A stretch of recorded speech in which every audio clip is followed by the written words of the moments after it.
আমাদের আকাশের দিকে তাকালে শুক্র গ্রহ আমাদের চোখে ধরা দেয় এক ঝলমলে তারা হয়ে। কিন্তু এই নির্মল সৌন্দর্যের আড়ালে লুকিয়ে আছে এক অদ্ভুত রহস্য, যা বিজ্ঞানীদের মাথা ঘুরিয়ে দিয়েছে। পৃথিবীর মতো শুক্র গ্রহের মাটিও কি স্তরে স্তরে গড়ে উঠেছে, নাকি এর গল্প একেবারেই আলাদা? নাসার বিজ্ঞানীরা সম্প্রতি এমন এক আবিষ্কার করেছেন যা শুক্র গ্রহ সম্পর্কে আমাদের চিরাচরিত ধারণাকে চ্যালেঞ্জ করছে। চলুন এই রোমাঞ্চকর যাত্রায় ডুব দিই, জেনে আসি কি সেই তথ্য। পৃথিবীতে মাটির গভীরে গেলে আমরা দেখি একের পর এক স্তর, যেন প্রকৃতির লেখা কোনো প্রাচীন গ্রন্থ। এই স্তরগুলো তৈরি হয়েছে টেকটনিক প্লেটের সংঘর্ষে। হালকা প্লেট ভারী প্লেটের উপর চড়ে পাহাড়, পর্বত এবং গভীর উপত্যকা সৃষ্টি করেছে। বিজ্ঞানীরা ভেবেছিলেন শুক্র গ্রহও এমনই কিছুই হবে, কিন্তু সত্য যেন সায়েন্স ফিকশনের কোনো প্লট। নাসার গবেষকরা শুক্র গ্রহের মাটির তলদেশ পরীক্ষা করে চমকে গেছেন। তারা আবিষ্কার করেছেন শুক্রের মাটি কোনো স্তরে বিভক্ত নয়, বরং এটি একটি পাতলা একক স্তরে গঠিত।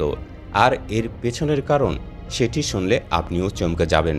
শুক্র গ্রহের মাটির গল্প এক অদ্ভুত চক্রাকার নাটক।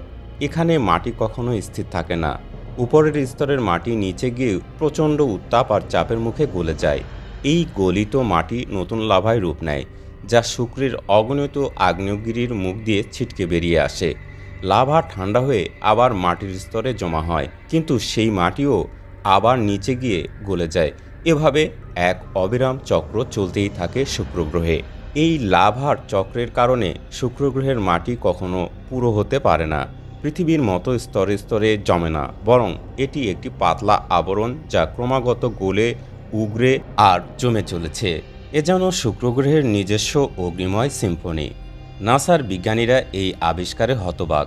তারা বলছেন শুক্র গ্রহের এই অদ্ভুত ভূতাত্ত্বিক প্রক্রিয়া আমাদের গ্রহের গঠন সম্পর্কে নতুন করে ভাবতে বাধ্য করেছে। এটি কেবল শুক্র গ্রহের গল্প নয়, এটি আমাদের সৌরজগতের অন্য গ্রহগুলোর গঠন সম্পর্কেও নতুন দৃষ্টিভঙ্গি দিচ্ছে।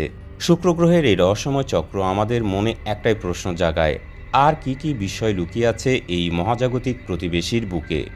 প্রতিটি আবিষ্কার আমাদের কাছে নিয়ে আসে নতুন গল্প, নতুন রোমাঞ্চ। আর শুক্র গ্রহ, সে যেন আমাদের বলছে, আমার গল্প এখনও শেষ হয়নি। পরের গল্প জানতে চ্যানেলটি অবশ্যই সাবস্ক্রাইব করুন এবং সাথে থাকুন, মতামত জানান। কৃতজ্ঞ থাকব। ভালো থাকুন, সুস্থ থাকুন এবং বিজ্ঞানের সাথেই থাকুন।